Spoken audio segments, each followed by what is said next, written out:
చెప్పచ్చు. మమ అస్మాకం సహ కుటుంబానాం క్షేమ స్థైర్య విజయ అభయ ఆయుః ఆరోగ్య ఐశ్వర్య అభివృద్ధి అర్థం ధర్మ అర్థ కామ్య మోక్ష చతుర్విధ ఫలపురుషార్థ సిద్ధ్యర్థం ఇష్టకామ్యార్థ సిద్ధ్యర్థం మనోరథ ఫలసిద్ధ్యర్థం యుగ జన్మని జన్మాంతరే చ కృత కాయిక వాచక మానసిక సాంసర్గిక సకల దోష పరిహారార్థం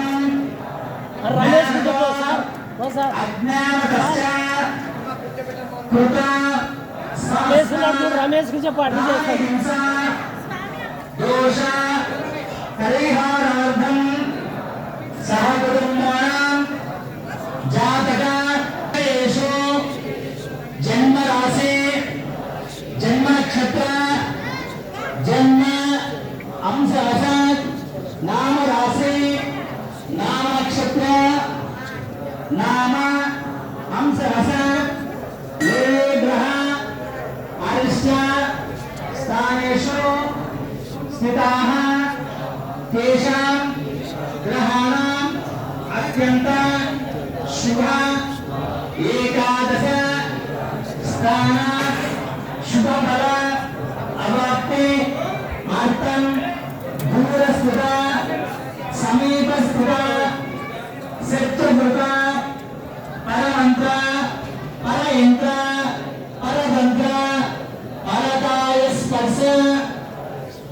పరదేవతా శక్తి దోష నిర్వహణ ద్వారా స్వమంత్ర స్వయంత్ర స్వతంత్ర ఆత్మదేవతా శక్తి అభివృద్ధి అర్థం శిశూనాం బాలగ్రహాది సమస్త గ్రహదోష పీడ పరిహారార్థం నరదృష్టి నరదోష పీడ పరిహార ద్వారా సమస్త వ్యాపార ఉద్యోగ విద్య అభివృద్ధి అర్థం భూత రేఖ పిశాచ శాకిని దాగిని సర్వ ఉపద్రవ దోష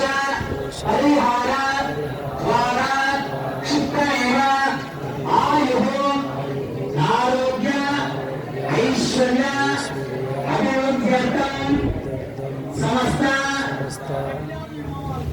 లోక కళ్యాణార్థం విశేషతః మన సంకల్పిత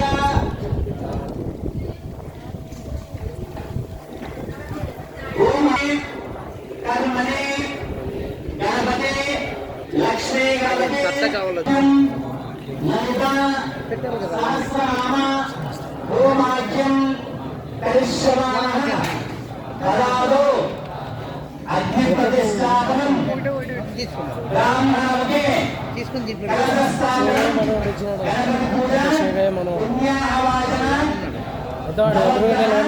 మండపం ఆరాధనం ప్రమాణ కలశస్థాపన దేవత యొక్క అనుగ్రహం వల్ల సకలాభిష్టాలు మనం కోరుకుంటామో అవన్నీ కూడా నెరవేరుతాయి లక్ష్మీ గణపతి యొక్క అనుగ్రహం వల్ల. అలాగే నవగ్రహాలు జాతరలు తొలగింపజేస్తాయి. మృత్యుంజయం వచ్చేసి అనారోగ్యతలు పిశాచాలు బాధలన్నీ కూడా తొలగింపజేసి ఆయురారోగ్యాలు ప్రసాదిస్తారు మనకు మృత్యుంజయం. అలాగే మన్యసూత్రంతో హోమం చేయడం వలన చెడు దోషాలన్నీ కూడా తొలగిపోతాయి. లక్ష్మీ సుదర్శన హోమం వలన మనకు వచ్చేసి నరదృష్టితులు వ్యాపారానికి శత్రువాదాలన్నీ కూడా తొలగిపోతాయి. అలాగే ఇక్కడ విశేషంగా లలితా సహస్రనామాలతో మనకు హోమంగా ఈరోజు మనం చేసుకోవడం జరుగుతుంది. అలాగే పారాయణం కూడా ఉంది. కాబట్టి ఈ యొక్క అమ్మవారి యొక్క దైవం అంటే అమ్మ దైవం అంటే అన్నీ ఉన్నది అన్నట్టు ఆ అమ్మవారి యొక్క అనుగ్రహం వల్ల మనకు సకలాభిష్టం నెరవేరాలని అయ్యప్ప హోమం. అలాగే వివాహం కాని వాళ్ళకు పెళ్లికి మనకు అబ్బాయి కావచ్చు అమ్మాయి కావచ్చు వివాహాలు కుదరక ఇబ్బంది పడేటువంటి వాళ్ళకు ఎందుకు వివాహం కావాలనేసి శీఘ్రంగా మనము ఈ యొక్క లక్ష్మీ హోమంలో ఆ వివాహం చేసేటువంటి మంత్రాలు కూడా చెప్పడం జరుగుతుంది. పిల్లలకు విద్య లేనిదే మనకు ఏముండదు కాబట్టి ఆ విద్యా ప్రాప్తి అనేసి మేధా దక్షిణామూర్తి హోమం కూడా మనం చేసుకుంటున్నాము. కాబట్టి ఇవన్నీ కూడా చేసుకుంటూ అలాగే బ్రాహ్మణుల చేత ఐదవచ్చారు వారు గణపతి పూజ పుణ్యాహవాచనము కలశస్థాపనము నవగ్రహ పూజ మంటపారాధన చేసుకునేస్తారు. అలాగే మనం హోమ కార్యక్రమం మనం మొదలు పెడతాం. కాబట్టి ఇవన్నీ కూడా మన మనసులో జరిగేది అందరూ కూడా బాగుండాలనేసి మీ మనసులో ఇంకా ఏమైనా